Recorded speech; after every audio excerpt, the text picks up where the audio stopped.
Hey y'all, welcome back to my channel. My name is Catherine Young and I'm a creative. And if you haven't been here before, welcome. My channel has vintage and thrifting and creative ideas and all kinds of fun stuff. So today we are going to do a creative project that is also a vintage one. Today we are going to do a vintage craft, and the craft is probably something you have seen before. Today we are going to remake one of these vintage lace dolls. So I picked this one up at an estate sale with this channel in mind.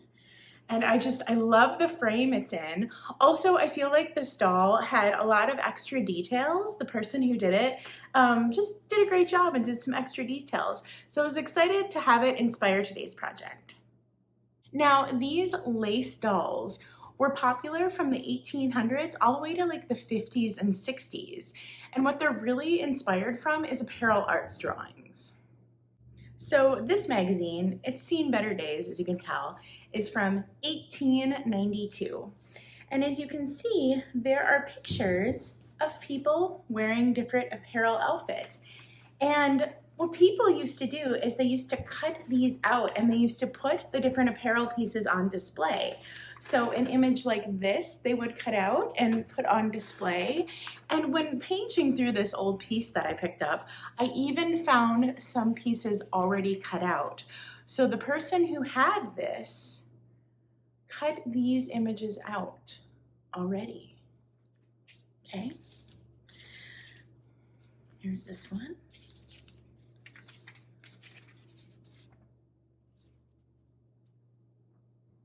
Beautiful, right? And so people would take these and they would decorate with them. And one really common way to decorate with them was just to frame them and put them up on your wall. Here is one that I own. This was a very common fashion magazine that was used, and a lot of the pictures are framed. So you'll see these a lot as single pages, not so much the whole book usually. Finding the whole book is a rare find, but people just love these fashion illustrations, right? And so what happened is they started doing more with these fashion illustrations, and they started decorating them and making them beautiful with all kinds of lace and trimmings. So lace projects were really common. So this is a book I have on different lace projects. I believe this is from the 1910s, and it has all kinds of different lace projects, okay? And you know, we don't really craft like this that much today. If you're interested in seeing something like this, let me know. Maybe I'll attempt a different project in this book. But people took lace and they embellished these beautiful pictures. So here, I'm gonna share an image of one at a local antique store that has been embellished. Sorry, it's kind of a bad image. The painting was behind a lot of things. So in this image, you can see that the people embellished the beautiful imagery from these magazines. They took the apparel arts imagery and they made it look three-dimensional. People just loved these images and they used it to craft and make it look more realistic. It was almost like a plain dress-up kind of craft. And as time went on, they actually made kits to do this, so people wouldn't have to cut them out of magazines. They actually made little kits. So I picked up this on Etsy, this adorable little lace ribbon doll kit for 10 cents. And this is original, so this is from the 1950s. And what's really cool is it tells you like how much ribbon you need. It says 2 yards of ribbon, 1 yard of lace. And if you look, this kit is exactly this lady. Now it's deceptive. Like you look at this and you're like, this can't possibly be the same thing, Catherine. This one's much bigger, but it is the same thing, and I'll show you. So inside the kit is just this little pattern. And on the back, it also shows me the different lengths of things that I need. And it gives me direction. So this little pattern is the same doll. If you hold up the skirt, you can see it's exactly the same. And if you hold the little lady right next to her, you can see that is the same lady. So we are going to recreate the same craft today, and I'm super excited about it. So one thing I'm gonna make sure to do today is I'm going to participate in the Black Apparel Arts Challenge put on by Wellington. And when I post the finished artwork I'm gonna do today, I'm gonna use that hashtag. One thing that I feel very strongly about is I love vintage, I love the past, but I believe that we shouldn't recreate the mistakes of the past. And one of the mistakes of the past is really a lack of diversity. And so Wellington, if you love vintage and you're not following him, you go follow him right now. He is an amazing channel, amazing singer, amazing creative. Go watch him, oh my goodness. He calls upon us to have vintage style but not vintage values, and I believe that's really important. So I'm gonna make sure that I participate in the Black Apparel Arts Challenge and I add diversity to my creation. So first things first, I have my pattern, okay? And I had to pick up some lace for this pattern to create it. So I found these awesome repurposed lace at my favorite antique store, Hunt and Gather. And one thing I thought was so funny is I didn't have a picture of this when I was going out looking for this. And I realized this is like a green and cream and pink. And I picked up green and cream and pink lace. I thought that was really funny. Do you ever notice sometimes you realize you paid attention more than you thought you did? I wasn't planning on recreating the colors of this, but I obviously did with my lace choices. And I also saw other examples of these where people used flowers to decorate them, and I thought those were lovely. So I picked up some other little pieces to add to this, to give it some little special touches. So the first thing I'm gonna do is I'm gonna take my pattern and I'm gonna trace it. And then I'm gonna take this tracing and I'm gonna put it on a different piece of paper and I am going to paint up my lovely lady. Using tracing paper is really the easiest way to make yourself a stencil. So I keep tracing paper on hand all the time so that I don't, ruin like original vintage templates and such. As an artist, I have the ability to tell people in this world what I think is important based on what I recreate and what I make. And it's super important to be mindful if what we're creating doesn't meet those priorities. And I have realized my entire art career, what I create doesn't meet my priorities. My priorities are priorities of diversity, and what I create doesn't really fall in line with that. And so I'm trying to be mindful as time goes on to make sure what I create falls in those priorities. And it is a problem that Hollywood has. It's a problem many artists have. When you look at people's Instagram feeds, there are Instagram feeds where people draw nothing but the same type of women over and over and over again, the same Caucasian women. There's no diversity in what they create. And I think if you ask that artist, they would say diversity is important to them, but they never actually analyzed whether that is showing up in their work. And, now that I've realized that my work lacks diversity and diversity is a value of mine, I'm gonna work to be mindful, to put diversity into my work and show the world what I think is important.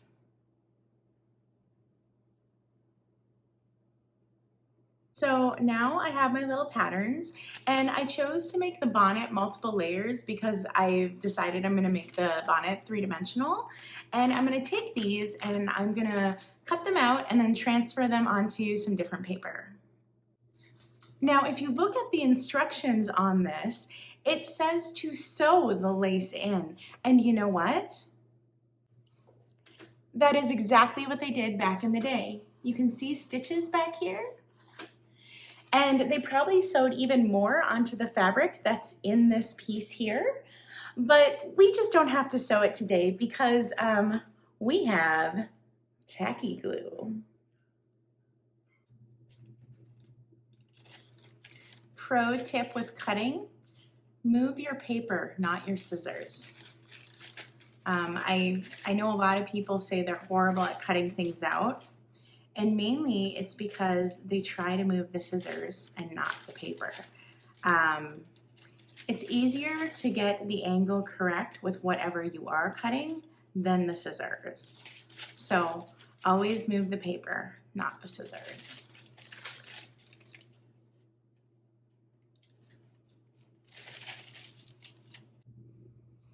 Now I am using a fine artist Canson paper to transfer my stencils onto, but you can use any type of paper. I just like the way this paper works. So while I'm drawing, I really only have to worry about seeing my pen marks on the shoes and on the body, face, and arms. The rest is really going to be covered by lace, so I'm going to do my best pen work in those areas. So I'm just finishing up my sketch before I decide to paint, and the last things I really need to do is put in the eyes and lips, and as you can see, they're pretty darn minimal, so that's how I'm going to do mine, pretty minimal. I'm gonna take inspiration from that one, but it's probably not going to be exact. I gave my lady a little more of a fuller lip, a little more of a fuller eyelash, and a fuller brow. Next, I am using watercolors to create my skin tone. I really don't have to worry about painting within the lines until I get down to the shoes. Then I have to worry about those there. I forgot to grab a tiny detail brush for the lips and for a little rouge and for the shoes. So now I'm cutting out my pieces. One thing I want to be very sure about is to make sure that that arm is separated from the body. The pattern was very specific about this, and I think it's gonna help me make the arm look like it has like a sleeve over it. Do you need in the video? Yeah? Oh, okay. Come here. Come here. Come here. Oh, is Mom working on an art project? Oh goodness, oh goodness. No, look at all those pieces you can bat around. Too bad Mom won't let you. All right, Yami's, we're gonna put you down. Okay, say goodbye. Ooh, yeah, say goodbye. Ooh. So now that I have my pieces, it's time to take the lace that I have and decide how I'm gonna lay it out on my doll. And I am gonna follow the directions somewhat where it says inches and such, but I also, you know, I'm a creative, so I'm probably just gonna go with the flow for a lot of it. Looking at the gorgeous lace I do have, I can tell I have way more than I need. So what I think I'm gonna do is I think the green I'm gonna use for her bodice and for like the bottom layer of the bonnet. I think that's what I'm gonna do. And then I absolutely love this lace. I think it is so beautiful. So I think this is what I'm gonna make the skirt out of. But because this is very see-through, I am gonna use this final type of lace as like a bottom layer so that you can't see through this beautiful lace here. And I'm actually gonna try to be pretty stingy with the amount of lace I'm gonna use because I really like this lace and I wanna use it on other projects. So here we go. So I really love this scalloped edge as the base. I think that's gonna look great. But as you can tell, there's a scallop on the top and the bottom, and that's gonna make it a little harder to use. So what I'm gonna do is cut this in half. It's really thick anyways compared to the size of the doll. So I'm gonna cut this in half and use the ruffle on the bottom and use the straight edge to make it easier to apply. So already what I'm finding with the lace is my lace is a little bit thicker than the tiers of the skirt. It's just wider, as you can see here. Do you see that? It's bigger. So what I think I'm gonna do is I'm gonna cut off these little tiers that are pre-made for me, and I'm just gonna kind of go with the flow and go with what the lace tells me. So when I'm starting with my lace, I'm being sure to wrap around to the side, and that is where I'm gonna glue it because I really don't want any of these ragged edges being on the front of the lovely dress. I want it to just be a frill coming out. So here is how my first layer looks. Now you might think, like, why didn't you build up from the bottom? I'm probably going to. I just wanted to see how this top looks. Actually, you know what? I don't think I am going to build up from the bottom. I think I'm going to keep hiding it under the one before, because if this is too long or too short, I can always trim the bottom and just add the shoes to wherever it is. Yeah, because I want to make sure that the layer on top of the one under it always looks good. So I actually thought the lace guesstimates were a little bit overkill, but now that I'm laying it down and doing it, it might not be. The lace that I have might just be enough to finish this. So this is not super easy to do. Oh, hi, little miss. And so I wish I could film this better, but I'm not really sure how to do it. I don't have a 2-camera setup, so I'm having a hard time filming and showing how I do this. So here is how the lace is doing so far. As you can see, I'm just gathering each piece and then I'm putting a little dab of glue and holding it there. So it's turning out good so far, and I'm really excited to get that second layer in. So the thing I worried about actually did happen. This lace came to the edge and it started covering up the shoes, even though I have one more layer to go. So I cut off the edge. Here's my little shoes. I'm gonna finish that final layer, and then when I'm done, I'm just gonna attach the little shoes on the end. So I'm putting glue under these pieces of lace, and that's how I'm gonna stick that next layer in. And I think the next layer, because the flowers are so beautiful, I think I'm not really gonna gather it. I'm just gonna let it set because I wanna see these beautiful flowers. So I just finished the bottom layer with that beautiful lace. I really like how that looks. I think that looks great. So I'm gonna do that to all the layers, just putting glue underneath and putting a strip of this there. I think that is stunning. I wish the camera would pick the color up better because it is slightly more pink than the rest. So the skirt is now complete. I think it looks just lovely. I'm glad these close-ups, you can kind of see the variation in color. I know you couldn't see it really well when I was holding it up, but I think that looks beautiful. So now what I'm gonna do is I'm gonna make her bodice, and I'm gonna make it out of this green fabric.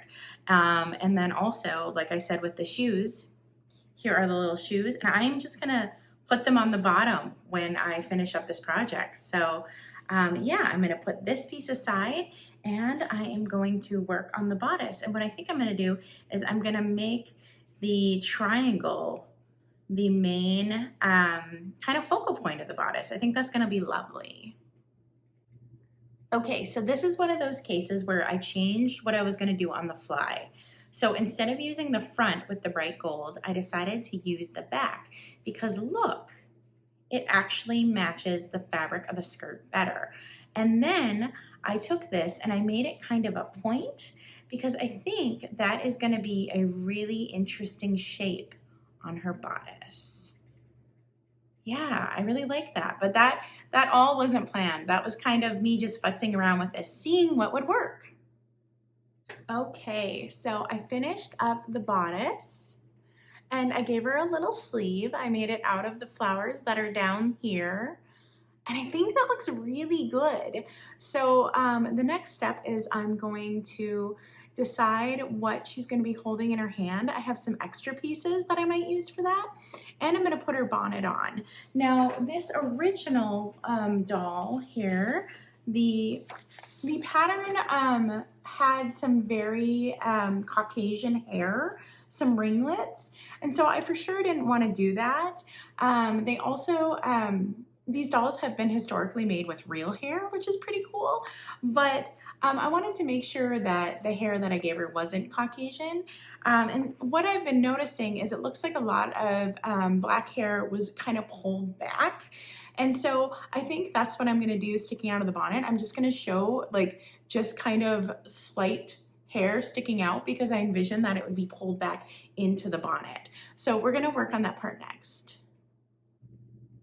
Okay, so right now I'm working on the bonnet, and I put another one of these beautiful flowers on there. I think that's gorgeous. And I kind of reshaped the bonnet here. You can see I cut some off and drew a line because it just didn't fit quite right, I didn't think. I just didn't like the way it looked. So now I'm going to put this on and the little bonnet on like so. And I'm going to draw some hair sticking out just a little bit. I think I might even make it separate layers so that I have some coming out the back of the bonnet and some coming over the front. So that is going to be my next step right now. Okay, so I think I have the shape of the hair I want. I think it looks nice like that. And so I'm going to take this and I'm just color it all in and then place it on. And I'm going to sew all these pieces together. And then it'll be on to what she's holding, the little bouquet. And I have some special elements that I picked up for that, some fun little vintage goodies. So I'll just finish up coloring the hair. And then we will piece that all together. Great, perfect. Okay, there she is, all put together with her bonnet and her hair. I think that looks really good. And here are the special pieces that I picked up that I'm gonna use in her bouquet. Aren't these cute? These are some little vintage flowers, and look, they even have like that mauve pink, which is also kind of unplanned. I think it's kind of funny how sometimes things all work out, but I think these are perfect. So I am probably going to poof up her bouquet a little bit with some ribbon here, and then I'm gonna add these flowers, and we are almost done. Okay, so I fashioned a little bouquet out of those extra flowers and some of the extra lace, okay? And so that is gonna go on our little lady right there. I think that's gonna look really good. So, of course, this is super heavy, so I'm actually not gonna attach this to her until I attach her to the board that's going in the frame. So I actually need to measure that board out and cut it. What I picked up is just a Bristol board, which is just a fancy term for a really sturdy cardboard. You can get it at any craft supply store. I'm gonna measure out the shape I need. I'm gonna cut that up and we're gonna see the finished product. So after cutting out my board, I have my little lady set on it, and I think it's just a little too stark white. And so I think I'm gonna use that original paper that I used to make her and add that as the background. So I think that looks a little nicer. The cream, it just kind of mutes it down a little bit. So I think that's what I'm gonna do instead of using this bright, bright white. Okay, so I cut out my board and my paper, and I really do think it just looks nicer on the cream. I think it gives it more of an antique look versus the white. So I think that's the way I'm gonna go. So right now I'm just setting her in the frame to kind of make sure that I place her in the right place. If you're not sure with a craft to see like how it looks in a frame, I always suggest put it in the frame to just see. So I think I like the positioning of that. Yeah, I think that's good. So I think I'm ready to glue everything down. Here we go. Now that I got her glued down, I am gonna lay a heavy book on this right now before I add the bouquet she's holding, because I really want this to lay nice and flat. Okay, so this has been sitting with books on it. Here we go. Let's finish it up and get it in the frame. And here it is, our lace art doll, our vintage Victorian through 1950s craft, all done. Isn't it beautiful? Oh my gosh, it turned out so much better than I thought. I just love it, and I love the cream and white tones and the green and pink. And I love that the green and pink kind of played homage to the original one that was in this frame. I think that is so great. I am absolutely, utterly 100% in love with this project. And oh, I can't wait to get this on the wall. This is so wonderful. Oh my goodness. So I really hope that this inspires you to maybe try a vintage craft, maybe make your own lace doll, right? You know, and or maybe I hope it inspires other artists to think about representation in their art, and to be sure that their art they create represents things that they care about and is true to your own priorities. So vintage style, not vintage values. And yeah, I am so in love with this. It is so beautiful. I can't even. I think it turned out so great. I'm so happy with it. Oh my God. Like, oh, wonderful. Okay, that is it, y'all, for today's video. I hope you enjoyed it. I hope you had fun just kind of coming along for the process, and I hope you give something like this a shot on your own. If you like creative stuff, I have a whole tons of different videos. If you like vintage, this is the place to be. Please subscribe, then you can see when more videos are coming up. I typically upload every week with some bonus videos thrown in. I know there was some bonus videos this last week, so go check them out. And yeah, I will talk to you later, y'all. Stay creative. Bye.